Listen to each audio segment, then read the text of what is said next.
2 Korintus pasal 6, saudara, ayat 3-4.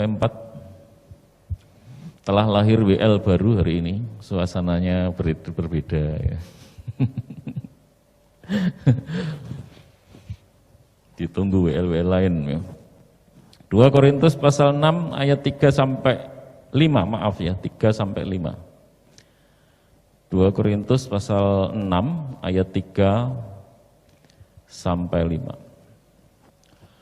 Ya, mudah-mudahan yang di depan bisa terlihat. Kita baca bersama 3 ayat ini, saudara-saudara. 1, 2, 3. Dalam hal apapun kami tidak memberi sebab orang tersandung, supaya pelayanan kami jangan sampai dicela. Sebaliknya dalam segala hal kami menunjukkan bahwa kami adalah pelayan Allah, yaitu dalam menahan dengan penuh kesabaran dalam penderitaan, kesesakan dan kesukaran, dalam menanggung dera, dalam penjara dan kerusuhan, dalam berjerih payah, dalam berjaga-jaga dan berpuasa. Bapak Ibu yang dikasihi Tuhan, setiap orang, entah pria entah wanita, sesungguhnya kita sama-sama suka yang namanya bunga ya. Ya pasti berbeda, ada wanita suka bunga mawar, mungkin kalau saya yang paling saya sukai bunga poncowarno. Ada yang suka kembang ya, bedanya apa bunga dan kembang saya tidak tahu ya. Kalau kembang, kembang sepatu. Ya, banyak ya, setiap kita punya kembang yang, tapi satu hal yang sama-sama kita tidak suka, tidak ada orang yang suka, yaitu kembang kasur. Kembang kasur mungkin yang anak-anak tidak paham ya apa maksudnya. Maksudnya kembang kasur itu adalah orang yang sakit hanya bisa berada di atas kasur, cuma mengangguk, mengedipkan mata, makan pun sudah disuapi ya. Nah, mungkin ada yang ngalami, tapi sebetulnya semua orang tidak ingin seperti itu. Biasanya saya bercakap-cakap dengan orang-orang tua yang sudah tua, permintaan saya itu cuma satu, Pak, jangan sampai jadi kembang kasur ya. Tergolek tanpa daya di atas kasur, mending kalau daripada gitu, mending kalau mati ya mati sekalian gitu. Itu maunya kita ya. Tapi kadang-kadang Tuhan mengizinkan yang lain untuk maksud menguji kita atau untuk apa ya, kita tidak ngerti. Nah, kita tidak ada yang ingin seperti itu, tapi faktanya saudara-saudara, orang-orang Kristen ini masih hidup, tapi sudah kayak kembang kasur, sudah tergolek, sudah tidak berdaya, dan sudah tidak bisa melakukan apa-apa. Ya, padahal saudara-saudaraku yang dikasihi Tuhan, ya, hari ini tadi lagu-lagunya saya perhatikan tentang anugerah, ya, besar anugerahmu, tentang salib Kristus. Itu semua bicara tentang apa? Itu semua bicara tentang anugerah yang luar biasa atas kita. Kasih Tuhan yang dinyatakan hebat, menurut saya hebat sekali atas kita.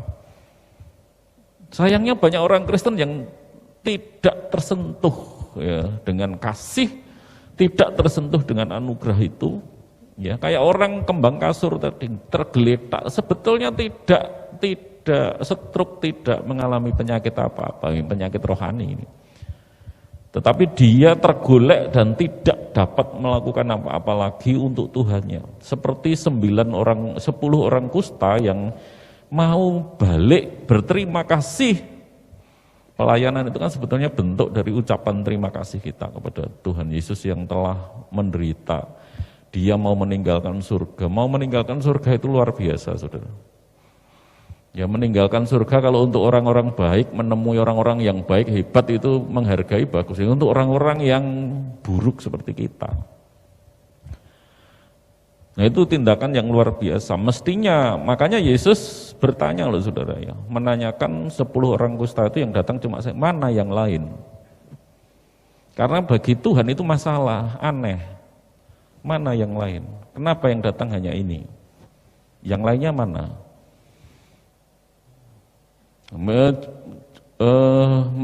Bulan lalu kita menggumuli tentang hamba yang malas. Semua hamba Tuhan diberi, anak-anak Tuhan diberi talenta.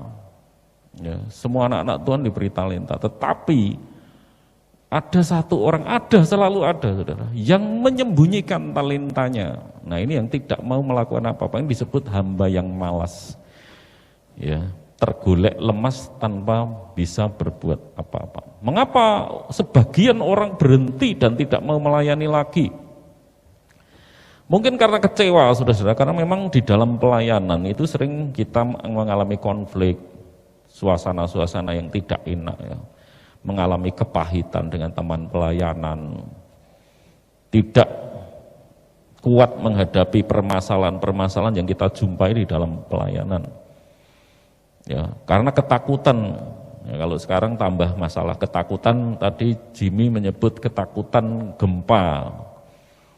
Gempa memang kemarin mengejutkan, ya, tapi kemarin saya sempat tidak takut karena waduh, vertigo, ku kambuh, tak pikir vertigo, ternyata gempa. Untung yang punya vertigo, jadi enggak pati panik.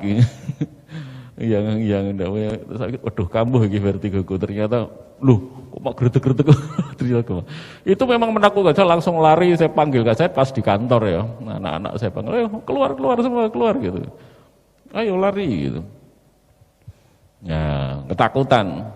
Nah, yang paling sudah menakutkan, banyak gereja hari ini pun masih banyak yang belum buka sama sekali, itu COVID. Itu benar-benar memukul, dan kemarin kita di PBI sharing tentang COVID itu memang kita sepakat, saudara, jangan-jangan ini ujian dari Tuhan. Semua orang Kristen berkata mengasihi Tuhan, mengasihi Tuhan. Iman yang kemarin kita di PBI ngomong, iman sesungguhnya yang nyata itu, saudara-saudara, itu rela mati betul-betul. Untuk Tuhannya rela mati. Ya. Nah, itu baru disebut iman, itu kitab Wahyu, di dalam kitab Wahyu. Orang yang rela memberikan hidupnya, nyawanya untuk Yesus, itu yang disebut baru orang yang menang. Ya. Yang bisa mengalahkan kematian, maut. Bisa mengalahkan kuasa setan. Nah, apapun alasannya menyebabkan banyak orang Kristen tidak melanjutkan pelayanan. Ya. Banyak juga pendeta, kalau saudara tanya pendeta yang sekarang tidak melayani, dodolan jam neng trotoar, karena apa? Tidak kuat jadi pendeta.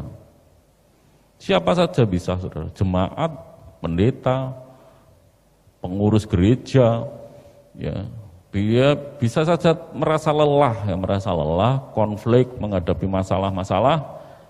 Seorang hamba Tuhan kemarin saya jumpai mau mengundurkan diri, saudara-saudara. Kami sama Pak Eko mengunjungi kemarin hari Kamis.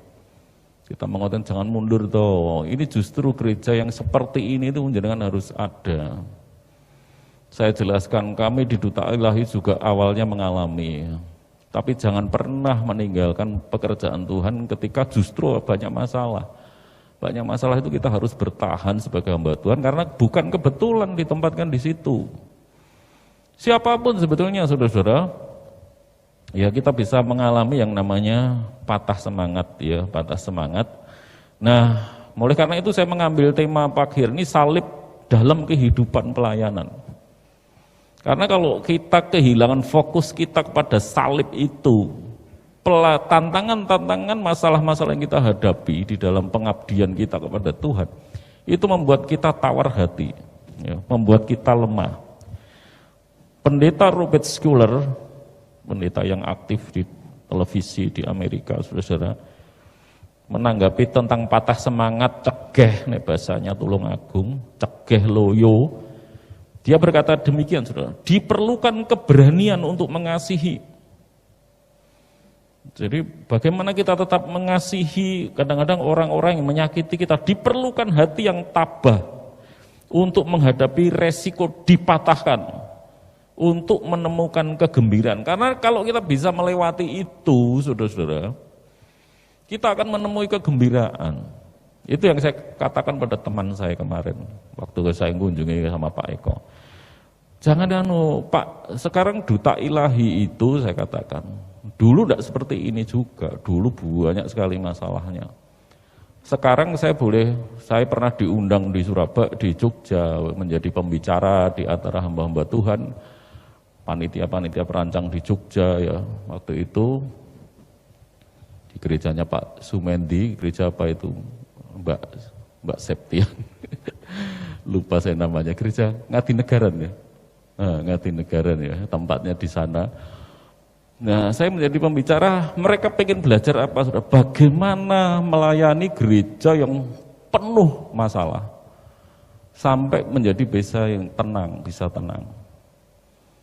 Nah, saya katakan semua mengalami, makanya Robert Schuller benar, dibalik kita menghadapi masalah-masalah, kalau kita tabah, tidak mudah dipatahkan, kita akan menemukan kegembiraan.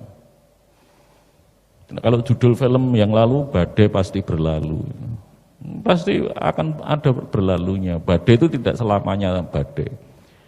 Dalam hubungan kita, di dalam melayani, di dalam gereja, mungkin naik turun juga, dinamika hubungan itu selalu ada. Tetapi kalau kita tahan, tabah, saudara-saudara, kita akan mengalami kelegaan juga. Ya. Makanya Robert Schuller tadi berkata, fokus kita jangan kepada masalah-masalahnya. Nah, fokus kita kemana? Kalau Alkitab menyarankan fokus kita pada Yesus yang tersalib. Yesus mengalami itu. Dan Yesus itu nanti kita hari kenaikan sekarang dimuliakan. Ada kemuliaan di balik salib. Ya. Kalau kita pengen kemuliaan, bagaimana memasuki kemuliaan abadi, ya kita harus belajar tabah. Belajar kuat menghadapi masalah apapun. Nitrik dan Bolen yang menyinggung tentang suasana orang yang melayani demikian, saudara-saudara. Rupa-rupanya ini Yesus ya. Rupa-rupanya saya ganti Yesus supaya jelas. Rupa-rupanya Yesus tidak mencita-citakan untuk sukses. Kepada para pengikutnya, ia tidak seperti pengkhotbah motivasi sekarang yang mendorong dan memberi semangat bahwa akan sangat beruntung kalau mengikuti dia. Ia malah merusak impian-impian mereka tentang kemuliaan dan kekuasaan. Siapakah yang mau menyambut Yesus ini sebagai Tuhan? Memang kadang-kadang terlihat kemuliaan dan kekuasaannya, akan tetapi cahaya kemuliaan itu bagaikan cahaya kilat yang menerangi dunia gelap hanya sesaat saja. Kemuliaan Yesus adalah kemuliaan yang tersembunyi yang hanya dapat dilihat dengan mata iman saja. Ia benar-benar menderita dalam segenap hidupnya di bumi. Ya, Yesus itu sebenarnya Tuhan kemuliaan, Allah kemuliaan. Tapi itu tersembunyi, tidak terlihat. Karena memang dunia ini dunia yang rusak, saudara-saudara. Dunia yang penuh masalah, dunia yang penuh penderitaan. Makanya siapapun yang melayani ketika kita masih hidup di dunia, entah saudara guru sekolah minggu, WL, singer, panitia, penolong pendeta, saudara akan mengalami yang disebut suasana seperti ini.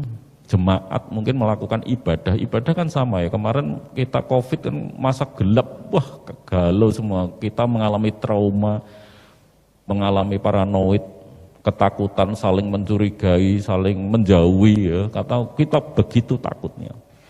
Dan itu wajar karena kita berada di dunia. Tetapi kalau saudara tetap fokus kepada salib Kristus, ya saudara pasti akan bisa mengatasi. Wajar kita terguncang, ya, wajar sekali namanya manusia. Tetapi orang-orang percaya tidak akan membiarkan dirinya jadi kembang kasur tadi. Ya, tergolek tanpa melakukan apa-apa lagi. Nah, sebenarnya saudara-saudara, ketika kita bicara tentang salib ini bicara tentang simbol. Ya, simbol itu sangat penting ya, karena simbol adalah landasan penghayatan satu kelompok. Kita lihat dalam sejarah negara kita Indonesia ada Partai Komunis dulu ya, simbolnya palu dan arit. Palu dan arit itu sebenarnya aritnya itu petani, palunya itu tukang. Tapi akhirnya ya kita melihat keganasan mereka sehingga setuju dengan Partai Komunis di palu dan di arit tenan. Akhirnya di gitu. Karena simbol itu mempengaruhi spiritnya ya. Lalu ada keyakinan yang simbolnya teratai. Nah, kita sekarang masuk ke agama ya. Ada agama yang simbolnya teratai. Teratai itu lingkaran bundar ya, di kolam itu. Karena bagi mereka hidup itu siklus ya, samsara yang terus-menerus berputar, lahir nanti inkarnasi lagi, jadi apa? Menderita lagi selama penuh dosa, mengulangi penderitaan samsara itu sampai nanti dia sempurna menjadi moksa ya. Ya, lepas dari penderitaan. Nah, itu simbolnya. Nah, lalu kalau simbolnya agama Kristen, saudara-saudara, adalah salib. Nah, apakah salib itu? Salib itu simbol penderitaan. Nah, simbolnya saja maknanya sudah penderitaan. Maknanya adalah pengorbanan, kematian. Kematian itu berarti diri sendiri, dan memang bapak-bapak gereja, para rasul rela mati, benar-benar rela mati. Ya. Sayang tidak cocok simbol salib itu, walaupun banyak orang mengenakan kalung salib, gereja-gereja pakai salib, tapi sudah tidak cocok. Saudara dengar khotbah-khotbah di YouTube ya, yang diberitakan bukan salib lagi, harusnya simbolnya bukan salib, simbolnya roti atau roti Holland bakre sing enak gitu ya, sama simbolnya duit 100.000 abang gitu. Karena apa? Yang dikhotbahkan sekarang bagaimana diberkati. Gereja itu paling seneng nyanyi pokok endingnya, kiranya engkau memberkati aku berlimpah-limpah gitu ya, dan memperluas ya daerahku. Suka itu tambah tanah, tambah gede kan duitnya akeh tambahan ya. Yang isinya gitu, saudara, enak betul. Khotbah-khotbahnya, saudara denger lo yes, mesti ngono tandane. Karena itu sing apik-apik tok. Makanya simbol salib itu sudah cocok bagi sebagian gereja-gereja. Karena jemaatnya terus dicekoki supaya dia sukses menjadi jemaat-jemaat yang sukses secara duniawi. Simbolnya roti karo duit itu cocoknya. Jangan salib mestinya. Ya. Itu sudah tidak cocok lagi sebenarnya bagi beberapa gereja. Tapi gereja kita masih tetap simbolnya salib. Salib itu bukan hanya simbol yang dihidupi dan dihayati. Nah, karena saudara menjadi bagian Gereja Baptis Indonesia Duta Ilahi, saudara harus menghargai. Karena betul-betul simbolnya kekristenan itu salib. Ya, salib Kristus. Renungkan itu, saudara. Ketika saudara mendengar khotbah-khotbah, iya ya khotbah Pak Tri kok tidak sama dengan khotbah-khotbah yang karismatik, kemakmuran.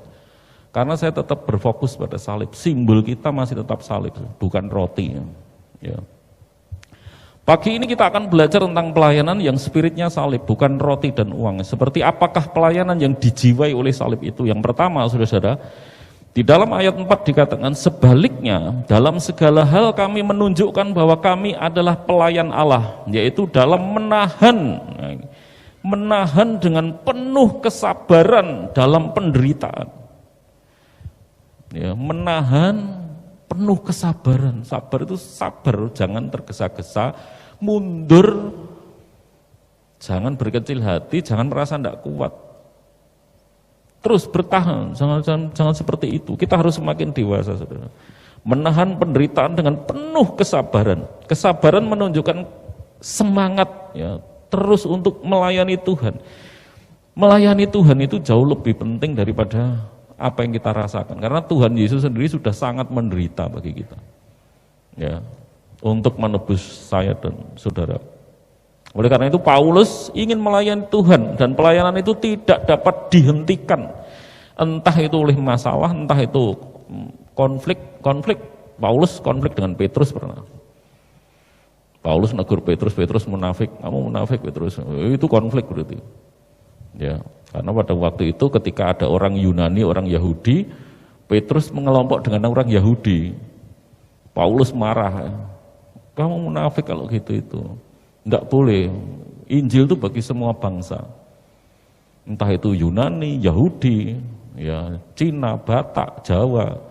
Di dalam Kristus seharusnya sudah tidak ada tembok-tembok itu. Ya. Karena Kristus mati untuk kita semua, orang-orang yang dipilih, ditebus oleh Tuhan.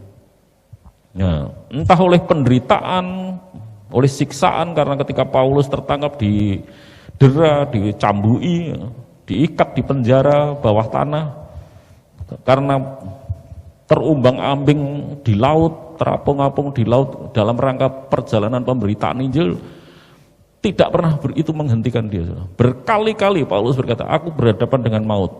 Ya, tetapi itu tidak membuat saya mundur. Matthew Henry dalam tafsiran ayat 4, 3 dan 4 ini saudara-saudara, dia menulis demikian. Kita melihat bahwa setiap ada kesempatan, Rasul Paulus selalu menekankan bahwa kita harus setia di dalam pekerjaan kita, maksudnya pelayanan kita. Karena seringkali keberhasilan kita bergantung pada hal tersebut. Jadi kesetiaan kita melayani. Matanya tertuju pada satu arah dan hatinya lurus di dalam semua pelayanannya. Kerinduannya yang terutama adalah untuk menjadi hamba Allah dan membuktikan dirinya memang demikian. Perhatikan para pelayan Injil harus memandang diri mereka sebagai pelayan atau hamba Allah dan di dalam segala hal bertindak sesuai dengan kedudukan mereka tersebut. Begitulah yang dilakukan Rasul Paulus. Itu Matthew Henry. Matthew Henry itu sudah saya pernah jelaskan, penafsir yang tafsirannya sangat bagus menurut saya, sangat bagus, dan banyak buku-buku terbitannya dia, tulisannya dia. Nah, saudaraku yang dikasih Tuhan, banyak orang tidak mau lagi melayani Tuhan karena apa? Memang melayani Tuhan itu lelah. Teman saya waktu saya kunjungi yang hari Kamis lalu, aku mau mas melayani golek masalah. Nah, memang jemaat tidak mau ya tak mundur saja. Deh, jangan gitu. Tidak boleh mikir kayak gitu itu. Ibu jenengan itu kayak pemula saja gitu kan. Ya. Saya katakan seperti itu. Ayo semangat lagi. Sangat melelahkan memang iya. Ya. Saudara-saudara yang punya anak itu anak saudara berapa? 2, 1. Anak saya 4. Nah, itu kan pelayanan lingkup mikro, pelayanan kita kecil, pelayanan dalam keluarga. Melayani 4 anak aja kan saudara lelah. 2 lelah, apalagi saya 4. Sini masih 3. Ya. Apalagi anak itu masih bayi. Saya malah kagum sama ibu saya dulu ya. Kita ngomong-ngomong sama Pak Eko kemarin, iya ibu kita hebat ya. Tiap tahun dia anak. Pak Eko ke kakak saya Rita Dwi ya. Eko, Dwi, Tri. Eko ke Dwi ini jaraknya 1 tahun. Nah, saat kedua ke Tri ini jaraknya 1 tahun. Ben tahun enggak ya anak saudara. Bayangkan bisa cilik-cilik ngono orang ngeluh. Saya itu dalam omongan maaf rodok kasar ya. Untung ibu ya dhewe ora edan. Anak cilik-cilik. Lah sekarang lho anak 1, anak loro lho wis kewalahan saudara. Ya, kadang-kadang punya anak 1, 2 sedang diserahke orang lain. Di anak 4 benar. Yang kelima baru agak jauh. Adik saya Kristiono paling kecil ya. Itu baru agak jauh. Kok kuat ya? Nah itu juga yang menyebabkan saya sebagai anaknya belajar kan. Saya punya anak sekarang tinggal 3, istri saya meninggal ya. Ya pasti kuat wong ibu saya bisa. Ya, ibu saya bisa. Ya walaupun babak belur ya, babak belur.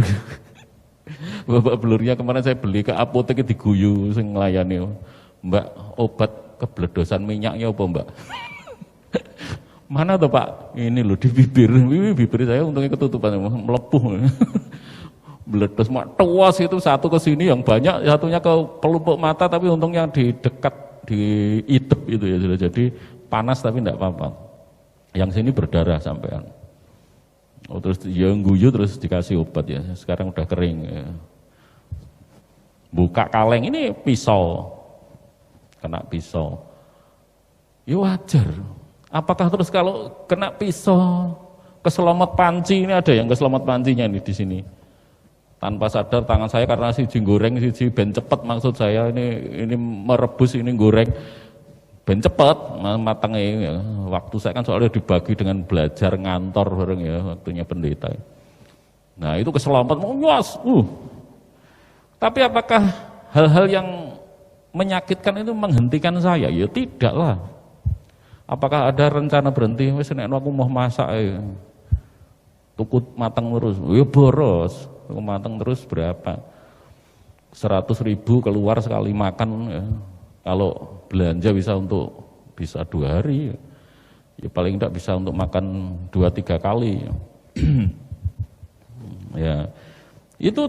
Nah kita sudah belajar ya bagaimana di dalam rumah tangga saya dan saudara itu menghadapi berkali-kali tersengat, kena panas, kena pisau, buka kemarin gue kayak buka kaleng apa itu yang daging sapi itu apa, kornet ya. Oh itu karena tangan saya basah, bumbu sudah kadung diusreng, tarik seret kebeler, suwir, waduh berdarah lagi. Ya karena cepet-cepetan ya. Ya apakah itu menghentikan kan? Ya tidak. Gitu loh. Nah seringkali ketika kita melayani itu jadi melo, enggak ngerti ya. Di dalam keluarga kita sudah belajar bahwa berkali-kali kita terluka, tersengat listrik, terkena panci panas, kita loh terus melakukan aktivitas, enggak ada rencana berhenti kan. Tapi kenapa ketika kita melayani Tuhan seringkali ketika tersengat sedikit ya, kemudian kita pengen berhenti melayani. Saya walaupun usia nanti 60 tahun gereja kita pensiun ya. Usia 60 itu pensiun dari gereja kita. Tidak ada berhenti loh saudara, saya tidak merencanakan itu bersantai di mana di kota kecil, enggak. Tetap melayani lagi. Gitu ya. Selama Tuhan masih kasih kesehatan, ya tetap melayani. Enggak akan berhenti sampai mati. Padahal nanti kalau pindah ke tempat pelayanan baru, masalah baru itu. Sebetulnya kalau di sini saya sudah nyaman. Ya, sudah nyaman. Sudah hafal, jemaat sudah saling memahami. Kalau di tempat baru sebetulnya pendeta itu ngerti sudah males sebenarnya. Mesti akan harus menghadapi konflik baru lagi karena penyesuaian baru. Ada kultur, budaya-budaya, kebiasaan-kebiasaan yang berbeda ya antara pendeta gembalanya dengan jemaat yang sudah ada di situ. Nah, oleh karena itu sudah ada pepatah mengatakan Anda tidak berhenti tertawa karena Anda bertambah tua. Anda bertambah tua karena berhenti tertawa. Ya. Anda tidak berhenti melayani karena tidak bahagia, enggak. Justru ketika Anda berhenti melayani, Anda tidak bahagia. Kalau kita terapkan seperti itu pepatah itu. Justru di dalam sakit itu, penderitaan itu, ibu-ibu yang sudah membesarkan anak-anak saudara sudah jadi. Ya, ini ada Pak Paizan, anak yang satu di Bogor, satu di Tangerang. Sekarang memandang enak ya, kan bahagia. Tapi dulu waktu membesarkan gimana? Ya loro lopo, capek banget.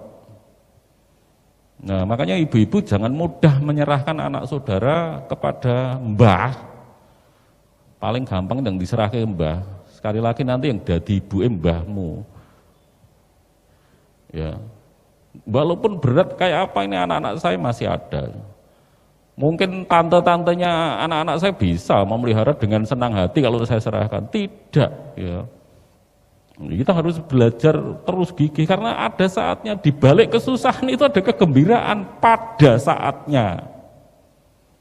Ya, pada saatnya ada yang membuat kita tersenyum ya, senang ya ketika melihat mereka sudah jadi orang ya, jadi ini, jadi itu, apapun itu. Ya, kita harus belajar biasa berpikir seperti itu, saudara-saudara. Saya itu merenungkan ketika pilkada atau pilgub, pemilihan gubernur, pemilihan bupati, pemilihan kepala desa, ya. Biasanya para calon tokoh-tokoh ini datangnya kemana, saudara? Ke apa ya? Tokoh-tokoh spiritual, tokoh spiritual yang modern, mungkin tokoh-tokoh agama, yang kuno, dukun-dukun. Terus kemana lagi? Ke tempat-tempat keramat. Kalau presiden biasanya datang ke makamnya Presiden Bung Karno yang terkenal. Ya, kenapa harus ke sana? Karena sebenarnya dalam keyakinan orang Jawa itu mereka berburu pulung. Pulung kepemimpinan Pak Karno itu supaya dilalahnya kalau nanti semua calon biasanya ke sana. Supaya nanti pulungnya itu jatuh ke dia. Jadi mereka harus datang ke makam, datang ke orang-orang tua yang dianggap rohani ya, supaya pulung itu bisa dia dapat. Nah, kalau kita saudara, sejak saudara datang kepada Yesus, saudara langsung dapat pulung. Pulung itu apa? Itu kekuatan, kekuasaan yang dari Tuhan sendiri. Apa? Itu Roh Kudus. Roh Kudus itu langsung diberikan yang melengkapi saya dan saudara untuk melayani. Sebetulnya semua orang Kristen itu kuat kalau dia mau. Ya, kalau seperti teman saya tadi sudah memutuskan untuk mundur, ya berarti itu sebenarnya Roh Kudus memberi kemampuannya. Mudah-mudahan enggak ya. Ketika saya dan Pak Eko pulang, keputusannya enggak ya. Ya wis, tak bertahan. Nah ngono gitu ya. Nah ngono itu.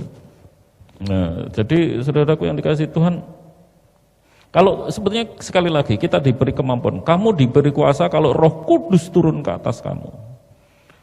Ini benar dalam bahasa Jawa bagus, kowe bakal podo nompo kasakten.